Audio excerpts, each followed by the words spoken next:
والصلاة والسلام على من لا نبي بعده وعلى آله وأصحابه الذين أوفوا عهده.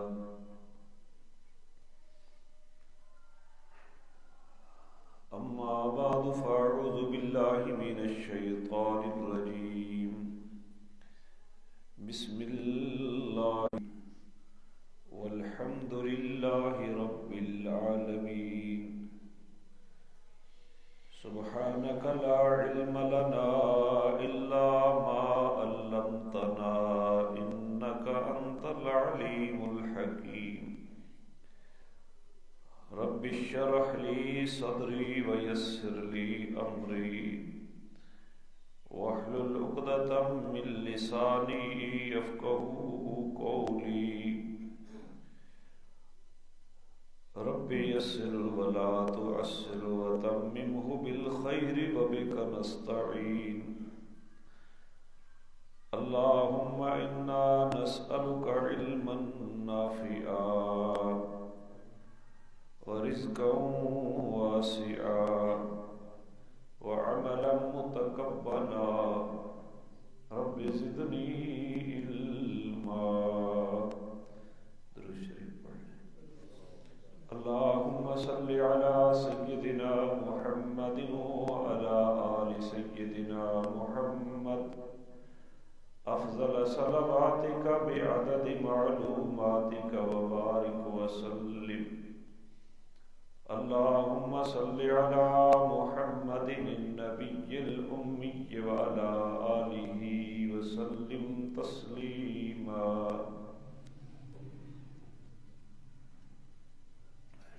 گرامی قدر سامعین حضرات،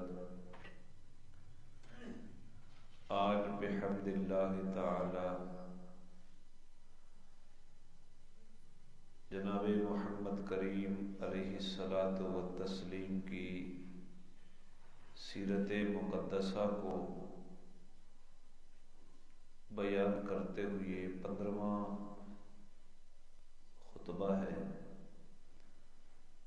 اللہ کریم صحیح بیان کرنے کی توفیق عطا فرمائے اور فریقین کو آپ علیہ الصلاۃ والسلام کی زندگی کے مطابق اپنی زندگی بنانے کی توفیق مرحمت فرمائے.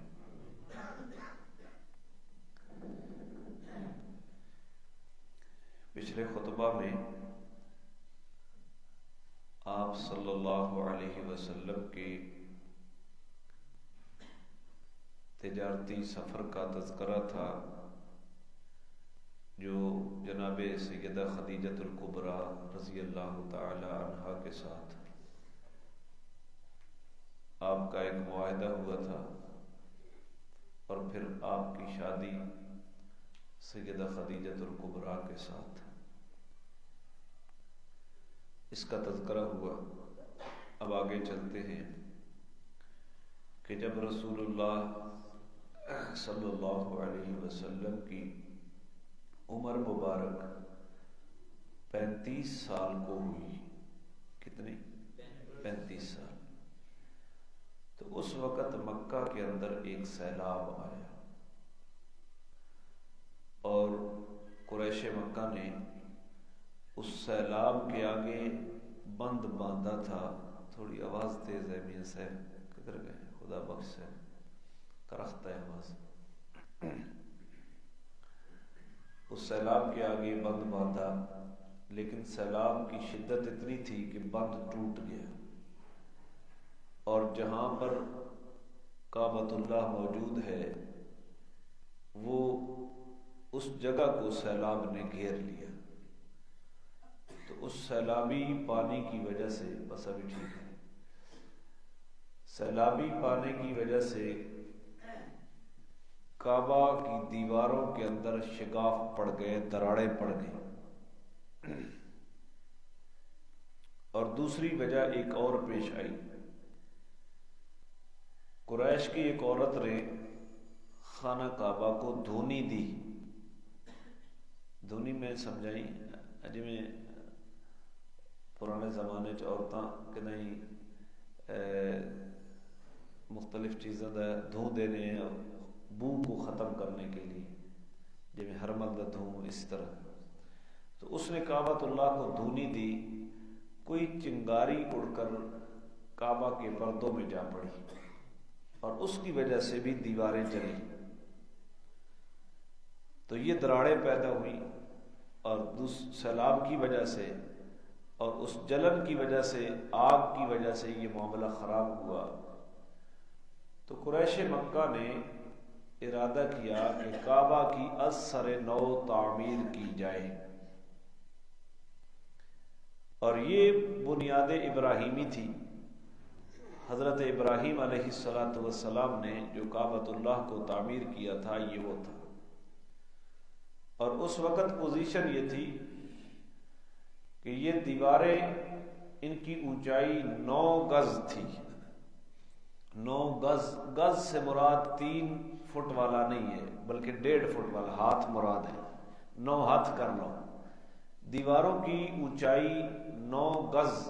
گز شرعی اصطلاح میں ہاتھ کو کہتے ہیں. 9 ہاتھ اونچائی تھی اور اوپر چھت نہیں تھا کعبۃ اللہ کا.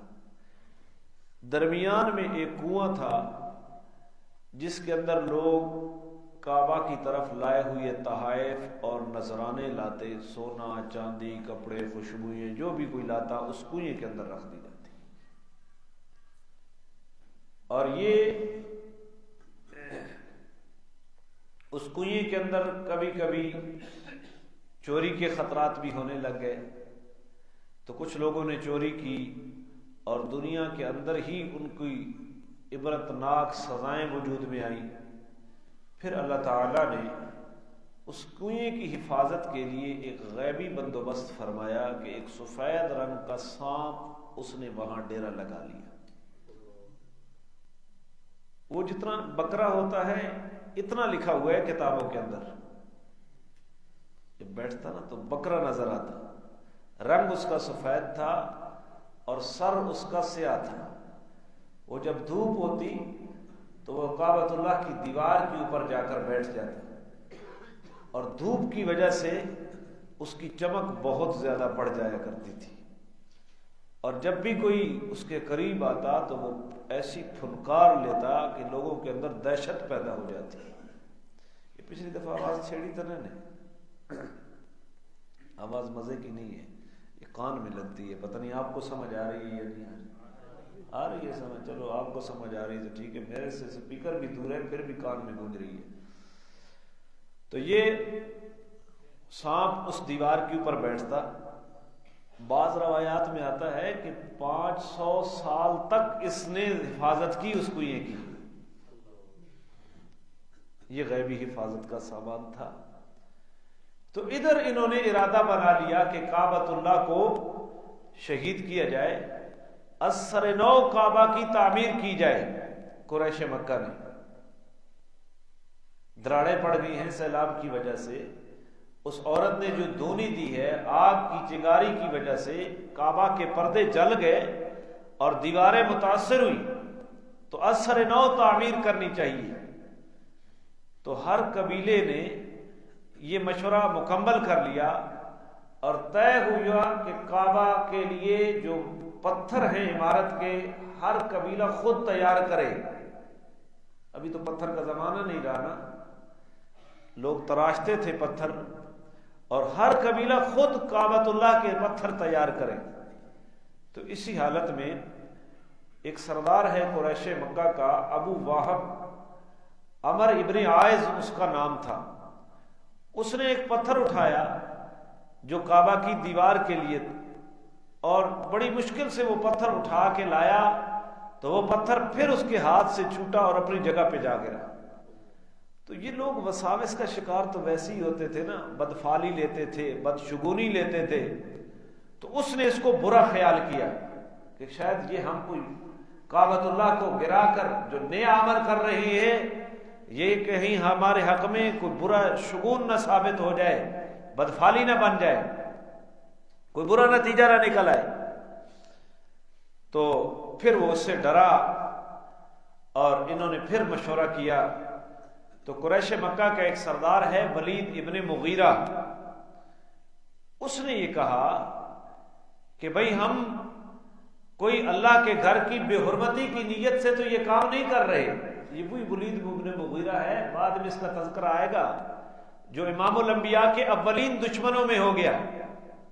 یہ ولید ابن مغیرہ کہتا ہے کہ یہ اللہ کا گھر ہے، ہم اس کی بے حرمتی کی نیت سے تو اس کو نہیں شہید کر رہے، ہم تو پھر اس کی تعمیر کے لیے از سر نو، اس کو مزین کرنے کے لیے، اس کو آراستہ کرنے کے لیے، اس کو اور زیادہ خوبصورت بنانے کے لیے یہ عمل کر رہے ہیں، لہذا ڈرنا نہیں چاہیے.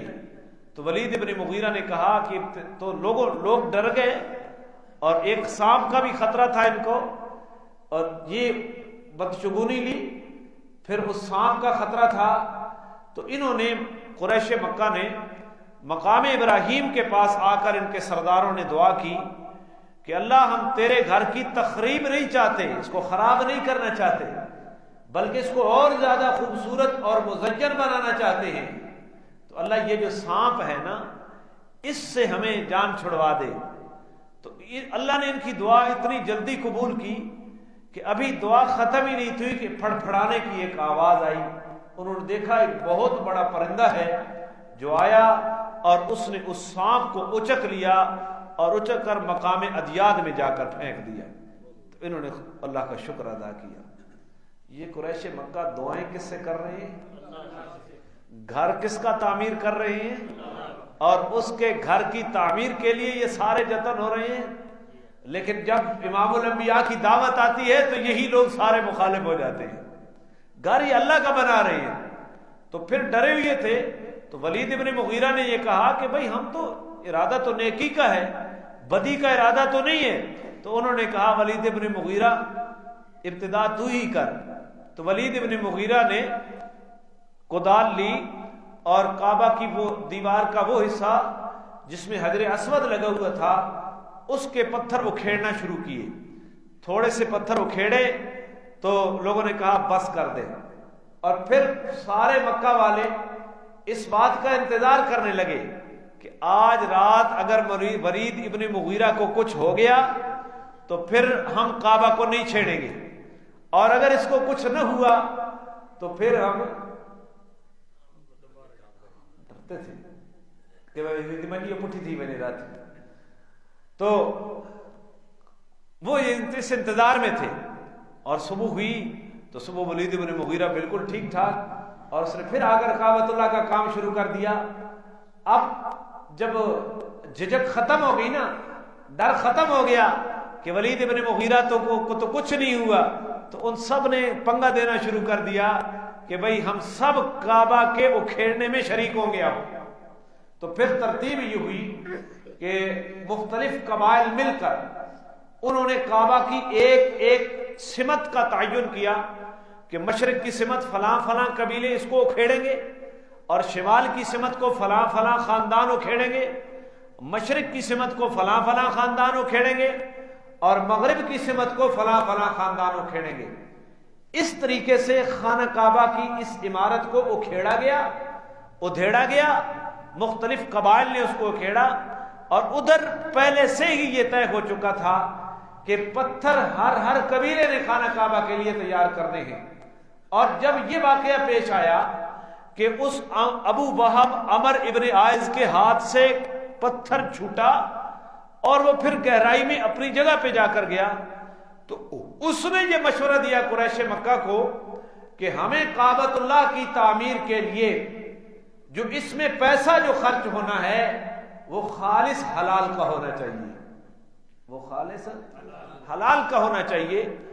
اس کی تجویز کو تمام قریش مکہ کے سرداروں نے تسلیم کیا، اور یہ اعلان کیا کہ جتنے قبائل کعبۃ اللہ کی تعمیر میں شریک ہوں گے وہ اس بات کا التزام کریں گے کہ حلال کمائی ہو، وہ غصب کی کمائی نہ ہو، کسی سے چھینی ہوئی کمائی نہ ہو، طوائف کی کمائی جڑی کنجریاں تے ویلاں والی کمائی نہ ہوگی، یہ طوائف کی کمائی نہ ہو، زنا کی کمائی نہ ہو، چوری کی کمائی نہ ہو. کعبۃ اللہ کی تعمیر میں جو پیسہ لگانا ہے وہ خالص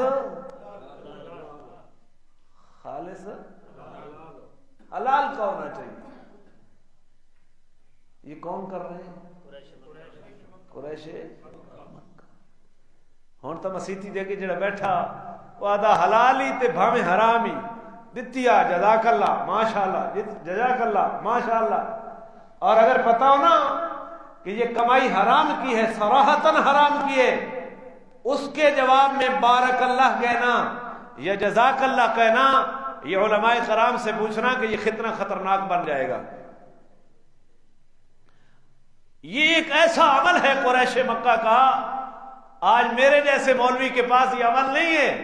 اسا تاکہ مسیت بنے، چاہے سود کی کمائی کی بنے، چاہے جوئی کی کمائی کے بنے. تو ہن تو بھائی عجیب ہی دھندا بن گیا کہ مسیتی دے اندر ایک بندہ اس نو پیسے دیتے ہیں پکے، بندہ چندہ جھنڈا پکا ہے دھندا. مسیت بنوے سی لیکن نہ بندہ ہٹے گا، نہ جھنڈا ہٹے گا، نہ چندہ ہٹے گا، نہ یہ دھندا ہٹے گا. ساری جہاں جاؤ یہی دھندا ہے. دین کا کام کرنا تو اس میں کچھ خودداری کے پہلوؤں کو بھی تو رکھو. ہر جگہ کے اوپر بندہ کھڑا ہے اور پھر اس کی ایک دیہڑی ہے کہ اگر 100 روپے اکٹھے ہوئے تو 60 13 40 مسجد کا، 60% اس کو دے دیتے، 70% اس کو دے دیتے. عجیب طریقہ کار بنا ہوا ہے. تو اللہ تعالیٰ ہمیں سمجھ نصیب فرمائے. تو بہرحال یہ قریش مکہ کا ایک ایسا عمل ہے شاید وہ آج ہمارے پاس کسی کے پاس نہ ہو. حلال کا چندہ لگانا ہے کعبہ بیت اللہ کی تعمیر کے اندر. اب یہ تعمیر اکھیڑتے نیچے وہ پتھر آ گئے سبز رنگ کے، وہ بنیاد ظاہر ہو گئی جو جناب ابراہیم علیہ السلام کی بنیاد تھی. اب اس بنیاد کے جو وہ پتھر تھے وہ اونٹ کی کوہان کی شکل تھے اور دندانے بنے ہوئے تھے ان پتھروں کے اندر. وہ آپس میں پتھر یوں پیوست تھے بنیاد میں، ایرے جڑے پہ. تو انہوں نے بنیاد کو کھیڑنے کی بھی کوشش کی. تو ایک شخص نے کدال لی، گینٹی لی اور ان پتھروں کے درمیان میں دی، زور سے اکھیڑا، وہ اکھڑتے نہیں ہیں. تو جب بار بار زور سے اکھیڑنے کی کوشش کی تو ایک زلزلہ آیا جس نے پورے مکہ کو ہلا دیا اور ایک شعلہ بلند ہوا جس سے آنکھیں خیرہ ہو جاتی تھی، پھٹنے کے قریب ہو گئی. تو تمام قریش مکہ کا اس بات کے اوپر اتفاق ہوا کہ اب ہم اس بنیاد کے پتھر کو نہیں چھیڑیں گے. تو انہوں نے بنیاد، اللہ نے اس طرح حفاظت کی. تو اس بنیاد کو جب انہوں نے یہاں تک پہنچے تو یہاں بعض روایات میں آتی ہیں کہ 3 تحریریں ملی جو اس مقامی زبان میں نہیں سمجھی جا سکتی تھی. انہوں نے کسی سمجھنے والے سے پڑھوائیں جن کا لب لباب اور خلاصہ یہ ہے، جس میں جناب محمد رسول اللہ صلی اللہ علیہ وسلم کی تعریفیں بھی اس کے اندر مذکور تھی کہ اس گھر کا وارث آخری نبی جناب محمد کریم ہوں گے، اور اس مکہ کی عظمتیں اس کے اندر موجود تھیں، اور مکہ کی خوشحالیوں کا تذکرہ ان تحریروں کے اندر تھا. اب پہلے تو چھت نہیں تھا نا حضرت ابراہیم علیہ السلام نے جو بنایا، اب اثر نو بنا رہے ہیں. اب پتھر تو ذمہ لگ گئے ہر خاندان کے. کعبۃ اللہ کی دیواروں کو بھی اکھیڑ دیا گیا. اب ضرورت تھی کہ کعبہ کی چھت کے لیے لکڑی منگوائی جائے اور کعبہ کے دروازے کے لیے لکڑی منگوائی جائے. اب لکڑی کا بظاہر کوئی بندوبست نہیں تھا. اسی عرصے میں روم کے تاجروں کا ایک جہاز، بحری جہاز، ساحل مکہ کے ساحل سے ٹکرا گیا اور وہ جہاز پاش ہو گیا.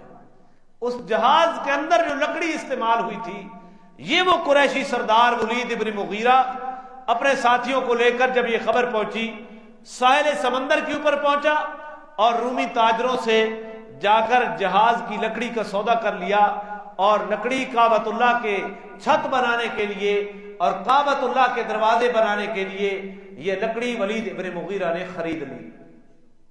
اور یہ سارا کام کس کمائی سے ہو رہا ہے؟ حلال کمائی کے چندے سے ہو رہا ہے. گھر کس کا بنا رہے ہیں؟ تو پتہ چلا نا کہ قریش مکہ اللہ کو مانتے تھے. اللہ کو مشرک کہتے ہی اسے ہیں جو اللہ کو مانے پھر اس کی ذات میں اور اس کی صفات میں شریک کرے، وگرنہ اگر اللہ کو نہ مانے تو مشرک والی جو تعریف ہے اس کے اوپر صادق نہیں آتی. تو انہوں نے یہ لکڑی کا بندوبست کر لیا. اب کعبۃ اللہ کو انہوں نے چننا شروع, اور وہاں اس جہاز کے اندر ایک رومی بڑھئی تھا جس کا نام باقوم تھا. با بے الف قاف دو نقطہ واو میم باقوم. اس بڑھئی کو بھی ساتھ لے آئیے مکہ میں کہ ہم نے اللہ کا گھر بنانا ہے اور تو اس گھر میں بڑھئی کے طور پہ کام کر. اور اس کے ساتھ وہ ٹھیکہ ہوا یا مزدوری طے ہوئی. باقوم کو بھی یہ ولید ابن مغیرہ کا وفد مکہ میں لے آیا کعبہ کی تعمیر کے لیے. ایک اور باقوم کا نام بھی آتا ہے لیکن راج روایات میں وہ مغالطہ ہے. اصل یہی باقوم تھا رومی جو بڑھئی کا کام کرتا تھا, اور اس کو لے کر آئے اور کعبۃ اللہ کی تعمیر شروع کر دی گئی. کعبۃ اللہ کی تعمیر شروع کر دی. اور پھر جب حجر اسود کا رکھنے کا موقع آیا پھر اختلاف ہو گیا. ہر قبیلہ کہتا کہ ہم نے حجر اسود کو یہاں رکھنا ہے, یہ ہمارا حق بنتا ہے. 5-6 دن تک یہ جھگڑا رہا ان کا آپس میں.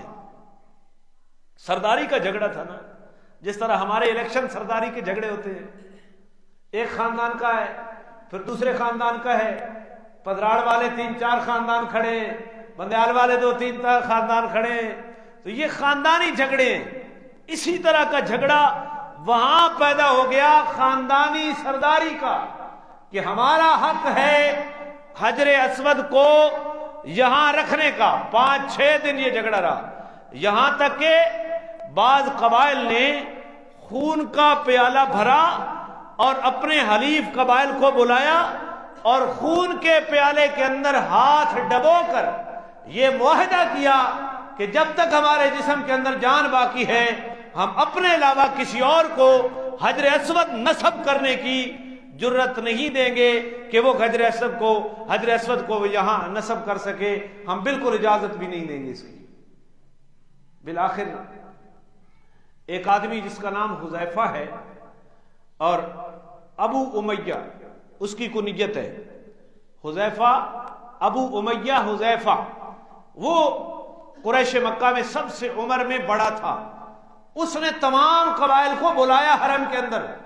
دیکھو تم نے اللہ کے گھر کو تعمیر کرنے کے لیے اتنے جتن کیے, ہر قبیلے نے اس کے لیے پتھروں کو تراشا اور پھر حلال کمائی سے چندہ کیا, پھر لکڑی کے لیے تم نے یہ بندوبست کیا ہے, اور پھر جو کعبہ کی دیوار بنائی نا انہوں نے, تو اس کے نیچے سب سے پہلے جو بنیاد ابراہیمی تھی اس کے اوپر ایک خاص قسم کی لکڑی ہے سال, اس لکڑی کو نیچے لگایا, پہلا ردہ اس لکڑی کا لگایا, پھر اس کے اوپر پتھر کی چناؤ کیا, پتھر کی دیوار بنائی. شاید آپ میں سے کئی نوجوان ایسے بیٹھے ہوں, بوڑھوں کو تو پتا ہے, جنہوں نے کنویں بنتے دیکھے ہوں. تو یہ جب کنواں بنتا ہے نا تو کنویں کے نیچے لکڑی کا ایک چک ڈالا جاتا تھا, ہماری زبان میں اس کو چک کہتے ہیں. وہ جو درخان ہوتے وہ لکڑی کٹوا کر, لکڑی کو چروا کر اور اس کو جوڑ کے گول قسم کا ایک چکلا بناتے, اور وہ کنویں کے پیندے میں جاتا اور اس کے اوپر پھر کنویں کی پوری عمارت کو تعمیر کیا جاتا. تو قریش مکہ نے سال کی لکڑی تیار کروا کر بنیادی ابراہیمی کے اوپر اس کو پورا چک رکھا اور اس چک کے اوپر پتھروں کی دیوار بناتے گئے. حجر اسود کا واقعہ آیا, اختلاف ہو گیا, جھگڑا پیدا ہو گیا. ہر قبیلہ کہتا ہے کہ یہ میرا حق ہے اور تلواریں سونت لی گئی. تو اس ابو امیہ حذیفہ نے یہ کہا کہ میں تم میں سب سے بڑا ہوں, اکٹھے ہو, فیصلہ یہ کرتے ہیں, جھگڑو نہیں, اب سارے گھر چلے جاؤ, کل صبح سب سے پہلے فلاں دروازے سے جو بندہ حرم کے اندر داخل ہوگا وہی زیادہ حقدار ہوگا حجر اسود کو اٹھا کر یہاں رکھنے کا. بس اتفاق رائے ہو گیا, ٹھیک ہے بھائی, جو سب سے زیادہ. اور یہ دروازہ تھا, اس کا نام تھا باب شیبہ, بعد میں اس کا نام بنا باب بنی عبد شمس, اور پھر جب اسلام آیا تو اس کا نام رکھا گیا باب سلام رکھا گیا غالباً، شاید میرے پاس وہ موجود ہو اس کا نام بھی، بہرحال دیکھنے میں شاید دیر لگ جائے گی۔ تو یہ اس دروازے کے اندر سے جو داخل ہوگا وہ سب سے پہلے جو داخل ہوگا وہ اس کا حقدار ہوگا۔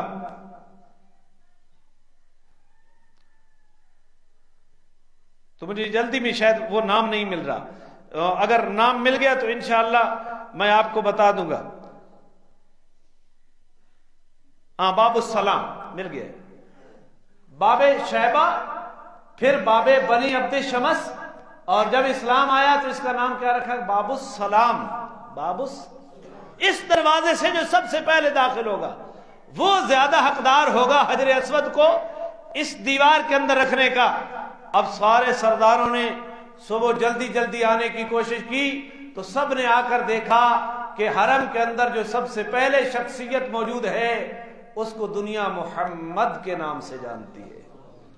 تو تمام قبائل نے بیک زبان ہو کر یہ کہا کہ یہ تو محمد ہے، یہ تو امین ہے، یہ تو ایک عظیم انسان ہے، اب ہم اپنا حق اسے ہی دیتے ہیں، اس کے اوپر تو کسی کو اختلاف ہو، یہ محمد ہے، یہ امین ہے اور یہ ایک عظیم انسان ہے۔ تو حضور کے اوپر اتفاق کر لیا، لیکن ٹھیک 5 سال بعد آپ نے جب کوہ صفا کے اوپر ایھا الناس قولوا لا الہ الا اللہ کا خطاب کیا تھا اور لوگوں کو بلایا تھا اور لوگوں کے سامنے اپنا کردار پیش کیا تھا، اس دن بھی ان لوگوں نے کہا کہ ہم نے آپ کو زندگی بھر کے تجربے میں صادق بھی پایا ہے، امین بھی پایا ہے، ہم نے بارہا تجربہ کیا ہے، بددیانتی اور خیانت آپ کے قریب سے بھی نہیں گزری، جھوٹ اور دجل آپ کے قریب سے بھی نہیں گزرا۔ تو میرے نبی نے فرمایا آج بھی جو میں بات کہہ رہا ہوں وہ بھی حق و صداقت کے اوپر مبنی ہوگی۔ اور جب وہ کلمہ پڑھا میرے نبی نے ایھا الناس قولوا لا الہ الا اللہ تفلحوا، تو سب سے پہلے پتھر اٹھا کر والضحیٰ والے چہرے پر مارنے والا بیگانہ نہیں تھا بلکہ آپ کا سگا چچا ابو لہب تھا۔ کردار کو مانتے ہیں، لیکن جب لا الہ الا اللہ کی بات آئی تو پھر ماننے کے لیے تیار نہیں۔ مولانا عبداللہ صاحب کل فرما رہے تھے ہماری میٹنگ کے اندر کہ کچھ باتیں میری طرف سے ہوئی نا، اجلاس میں باتیں ہوتی ہیں تو نہ کہا مولوی صاحب الیکشن چھاڑنی، بڑے لوگ تمہیں کہیں گے کہ ہم تمہارے فالوورز ہیں، ہم تمہاری حق و صداقت کو مانتے ہیں، ہم تمہارے کردار کو مانتے ہیں، آپ کے ہاتھ بھی چومنے والے ہوں گے، لیکن جب الیکشن آئے گا نا تو یہ چھاننی لگ جائے گی، پتہ چل جائے گا کہ کون کس حد تک تمہارے ساتھ کھڑا ہے، کردار بھی چلا جائے گا، پھر تہمتیں لگانے والے بھی عام ہو جائیں گے، پھر بدماشیاں کرنے والے بھی تمہارے ساتھ عام ہو جائیں گے، تمہارے ہاتھ چومنے والے تمہارے دشمن بن جائیں گے۔ حضور کے کردار کو اب تو مان رہے ہیں، لیکن جب مسئلہ آیا تو انہیں اپنی سرداری ڈوبنے لگی، انہوں نے کہا اگر لا الہ الا اللہ مان لیں تو پھر ہماری تو نہیں چلے گی نا، اسی کی ماننی پڑے گی۔ تو سرداری آڑے آئی اور حضور کے مد مقابل آ گئے۔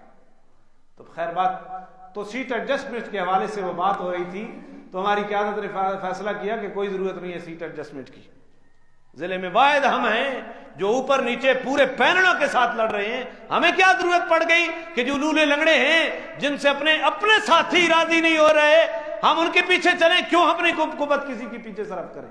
اس بات کے اوپر بات ہو رہی تھی تو کچھ باتیں میں نے کی تو انہوں نے جواب میں یہ کہا یہ عین حقیقت تھی، اور ہم نے وہ لوگ دیکھے کہ جو کہتے کہ ہم تو مولوی عطا اللہ صاحب کے فالوورز ہیں، جب میری طبیعت ان کے موافق تھی اور جب موافقت نہیں رہی تو میں ہی سب سے پہلے دشمن بن گیا، لیکن کوئی فرق نہیں ہے نہ میری طبیعت کے اوپر، نہ میرے مزاج کے اوپر، نہ میرے نظریے کے اوپر، نہ کسی کا خوف ہے نہ خطرہ ہے، بلکہ پہلے سے زیادہ مضبوط ہو کر ہم اگلی سیڑھی کی طرف رواں دواں ہیں، اور انشاءاللہ وقت آئے گا کہ چڑھتے سورج کے پجاری تو بہت ہو جایا کرتے۔ چلو صادق و امین ہی اس پتھر کو رکھے گا، اس زمینی میں چھوڑیے وطن خیالہ وجہ بصیرت تو کدے لگ گیا۔ تو یہ سارے میرے عنوان کا حصہ ہے نا، پتھر کون رکھے گا۔ اب دیکھو جب اتفاق ہو گیا، اب محمد کریم نے کس انداز میں اپنی عقلی صلاحیتوں کا لوہا منوایا اور محمد کریم نے کس انداز میں قوم کے بکھرے ہوئے شیرازے کو آپ نے سمیٹا. آپ نے فرمایا کہ جب سب متفق ہو گئے میرے اوپر، لو ایک بڑی چادر لائی گئی. بعض روایات میں آتا ہے کہ وہ بھی اس سردار کی تھی، ولید ابن مغیرہ کی، اور اس چادر کو رکھا گیا. آپ نے فرمایا آپ اس پتھر کو اٹھاؤ اور اس چادر کے اوپر رکھو. ہر قبیلے کا سردار چادر کے کونے پکڑتا جائے اور اس جگہ تک چادر کو اٹھا کر لے آئے جہاں حجر اسود نصب کرنا ہے. سب قبیلوں کو میرے نبی نے عزت دی اور اس چادر کو اٹھا کر وہ سارے قبائل مل کر وہاں لے آئے اور محمد رسول اللہ نے پھر اپنے دستے مبارک سے اس پتھر کو اس جگہ کے اوپر پیوست کر دیا جہاں وہ پتھر رکھنا تھا. جہاں وہ پتھر کس انداز میں اپنی قوم کو چلایا. آج بھی اس عنوان میں العلماء ورثۃ الانبیاء. اگر تمہیں بھول لگی ہوئی نا سرداروں کے پیچھے چل لو جتنی ان کی سرداری کو چمکاتے ہو، ہمیں کوئی اعتراض نہیں ہے. العلماء ورثۃ الانبیاء تمام چیزوں میں ہے. جتنی صلاحیت اللہ نے ایک عالم کو علم شریعت کی وجہ سے دی ہوئی کرتی ہے، وہ کثر نفسی کا شکار ہو، احساس کمتری کا شکار ہو تو یہ الگ بات ہے. لیکن اللہ نے جتنی صلاحیتیں ایک عالم کو دیا ہوا کرتی، اس کا عشر عشیر بھی کسی کے پاس نہیں ہوتا. اگر کسی کو شک ہے تو قائد ملت اسلامیہ حضرت مولانا فضل الرحمان صاحب کو دیکھ لو کہ جنہوں نے ہر مشکل وقت میں قوم کی قیادت سنبھالی اور سارے سردار چھپ کے پیچھے کھڑے تھے، اور جب میدان ہم نے مار لیا تو پھر کہتے ہیں کہ تمہارے پاس تو ووٹ بھی نہیں ہے. تو جناب محمد کریم نے وہاں وہ پیوست کر دیا. اب ایک شخص وہاں آیا جو مکہ کا نہیں تھا، نجدی تھا، نجد کے علاقے کا تھا. اس نے ایک چھوٹا سا پتھر اٹھایا جس نے چپر آخر اس نے اٹھایا. جب حضور کے اوپر اتفاق ہو گیا نا تو یہ شخص پہلے بھی آیا اور اس نے قریش مکہ کو کہا کہ دیکھو تم میں عمر رسیدہ لوگ موجود ہیں، بڑے بڑے مالدار موجود ہیں، یہ کل دا چھوڑ ہے جس دوتے تسی اعتماد کرنے پہ. وہ نجدی آدمی کہنے لگا، نجد کے علاقے کا، شکلن نجد کا لگتا تھا، یہ کل کا لڑکا ہے اور تمہیں عمر رسید ہے اور یہ مالدار بھی نہیں ہے، تمہیں بڑے بڑے مالدار لوگ موجود ہیں، تم اس کے اوپر اتفاق کر رہے ہو، ہوش کے ناخن لو. لیکن اس کی بات یہاں نہیں سنی گئی. جب آپ نے وہ پتھر رکھا نا حجر اسود تو اس نے نیچے آ کر چپر دینا شروع کی، پتھر کے نیچے پتھر رکھنا شروع کیا. تو حضرت عباس ساتھ کھڑے تھے، ابھی تو حضرت نہیں بنے تھے نا، ابھی تو صحابی نہیں، ابھی تو اسلام کا دعویٰ ہی نہیں ہوا تھا. تو حضرت عباس نے اس کے ہاتھ سے وہ پتھر لے کر پھینک دیا کہ پیچھے تیرا حق نہیں بنتا، یہ میرا بھتیجا محمد ہی رکھے گا. تو اب اس نجدی نے یہ کہا کہ تم جس کل کے لڑکے کے اوپر اعتماد کر کے سارے قریش یہ جس سے کروا رہے ہو نا، یہ تمہاری یکتائی کو ایک دن آئے گا کہ بکھیر دے گا، یہ تمہیں ٹکڑے ٹکڑے کر دے گا. یہ روایات میں آتا تھا کہ یہ نجد کے شخص میں ظاہر ہونے والا ابلیس لعین تھا. اسے تو پتا تھا نا کہ یہی وہ آخری نبی ہے جس نے لا الہ الا اللہ کی صدائیں لگانی ہے. اس نے اس وقت بھی کہا کہ آج میری نہیں مان رہے نا، کل ایک وقت آئے گا کہ یہ تمہیں ٹکڑے ٹکڑے کر دے گا. لیکن اس کی بات وہاں سنی گئی اور کعبۃ اللہ کی تعمیر ہو گئی. اب یہ تعمیر پہلے 9 گز تھی، چھت نہیں تھا، اس کو ڈبل کر دیا گیا، 18 گز کر دی گئی. میں پہلے بتا چکا، گز شریعت کی اصطلاح میں 1.5 فٹ کو کہتے ہیں. ایک ہاتھ کا کیا ہوتا ہے؟ شیخ خان صاحب سڈرنا 3 فٹ میں، کپڑے والا 3 فٹ کا ہوتا ہے، اور یہ شرعی گز جو ہے یہ 1.5 فٹ کا ہوتا ہے. تو 18 گز تک لے گئے اس کی تعمیر کو، 27 فٹ کتنی، اور پھر اوپر چھت ڈال دی گئی، وہی چھت جو اس جہاز کی لکڑیوں کی تھی، دروازہ بھی اسی کی لکڑیوں کا. اب قریش مکہ نے یہ کیا کہ اس کا دروازہ اتنا اونچا لے گئے کہ ہماری مرضی کے بغیر کعبہ کے اندر کوئی داخل نہ ہو سکے. ہماری مرضی کے بغیر کعبہ کے اندر کوئی داخل نہ ہو سکے. اب دیکھو پیچھے پلٹو، چندہ تھا کتنا؟ چندہ کس قسم کا ہونا چاہیے؟ جس میں رشوت کی کمائی نہ ہو، جس میں غصب کی کمائی نہ ہو، اور جس میں سود کی کمائی نہ ہو، جس میں کسی زنا کی کمائی نہ ہو۔ حرام کا چندہ بیت اللہ کی تعمیر میں نہیں لگانا۔ اب حلال کا چندہ اتنا ہی تھا کہ 3 کھن چھتے گئے تو 1 کھن رہ گیا۔ کھن سمجھے نا، 3 حصے چھتے گئے، مسقف کر دیے گئے، اور 1 حصہ رہ گیا، اور انہوں نے اس حصے کو کور کرنے کے لیے، کیونکہ حلال کا چندہ کیا ہو گیا، تو شکر ہے انہوں نے اس ویلے پاکستان نہیں ہے، نہیں تو نہ کیا پاکستانی مولوی کو فتویٰ کے نہ آنا چاہیے نا، جزاک اللہ ماشاءاللہ، جدھر سے آئے حلال ہے یا حرام ہے، جزاک اللہ ماشاءاللہ۔ قریش مکہ نے حلال کا چندہ ختم ہوا، کعبۃ اللہ کے 3 حصے کی دیواریں مکمل کر کے چھت مکمل کر دیا، اور 1 حصہ چھوڑ دیا۔ کیوں؟ چندہ نہیں ختم ہو گیا۔ ہاں بولو بولو، کون سا چندہ ختم ہو گیا تھا؟ بتاؤ، آج کسی کے پاس، کسی معتمم کے پاس، چاہے وہ کسی مسلک کا ہو، ایسا عمل موجود ہے جو عمل قریش مکہ نے کیا تھا؟ نجات کا دار و مدار اعمال پہ نہیں ہے، ایمان کے پر ہے۔ اب ایمان نہیں تھا، عمل تو بہت اچھا تھا، ایمان نہ ہونے کی وجہ سے عمل کی کوئی ویلیو نہیں ہے، کوئی قدر و قیمت نہیں ہے۔ بس وہ حلال کا چندہ ختم ہو گیا، اس لیے وہ حصہ رہ گیا، یا اللہ نے نکلوا دیا، یا اللہ نے انہاں تو اپنی نیت وکھائی نہ، تو دروازہ اچا کر چھوڑا، ہن ساڑی اجازت تو بغیر کعبے دے اندر وڑ۔ اجے میں پدراڑیاں تو نہ آکھیا نا بھئی ساڑی اجازت تو بغیر نہ کوئی سونے چو جی 4 ہکی گھر چو تے 3 ہکی گھر چو تے 3 ہکی گھر چو تے 1 تے تسی وقت پیچھے۔ تو پھر کہو گے کہ مولوی صاحب سیاسی عنوان، مجھے آپ دانے دیتے ہیں بند کر دینا، تنخواہ دیتے ہیں بند کر دینا، جو مجھے ہار ڈالتے ہیں نہ ڈالنا۔ ہمیں تو پتہ ہے موت کا ایک وقت مقرر ہے، ہم نے تو پڑھا ہے قل اللہم مالک الملک تؤتی الملک من تشاء وتعز من تشاء وتذل من تشاء بیدک الخیر انک علی کل شیء قدیر۔ ہم نے یہ درس نہیں سیکھا کہ دنیا کے سہارے ڈھونڈو تو عزت ملتی ہے، کسی سردار کے پیچھے کھڑے ہو تو عزت ملتے ہو۔ عزت اور ذلت کا مالک کون ہے؟ تو انہوں نے کہا کہ ہماری اجازت کے بغیر کعبۃ اللہ کے اندر داخل، اللہ آکھیا میں چندہ ہی تواڈا ختم کروا دے سا، اے 1 کھان دی جا چھڑوا دے سا، تاکہ غریب جڑا فقیر آدمی ہے وہ کعبہ دے اندر حتیم وچ آ گیا تو گویا وہ کعبہ دے۔ اچھا پھر اور سناتا ہوں، نبی پاک صلی اللہ علیہ وسلم گھر بیٹھے ہیں، حضرت عائشہ سے اپنے اندر کی بات کر رہے ہیں۔ عائشہ میرا دل کرتا ہے کہ کعبۃ اللہ کو ازسر نو شہید کروں، اور پھر ازسر نو اس کی تعمیر کروں بنیاد ابراہیمی کے اوپر، بنیاد، اور اس کا جو وہ غیر مسقف حصہ ہے نا حتیم والا، اس کے اوپر بھی چھت ڈال دوں۔ حضور کہتے ہیں میرا دل یہ کرتا ہے کہ میں اس طرح کعبۃ اللہ کو بناؤں۔ اور یہ بات کب ہو رہی ہے؟ مکہ فتح ہونے کے بعد۔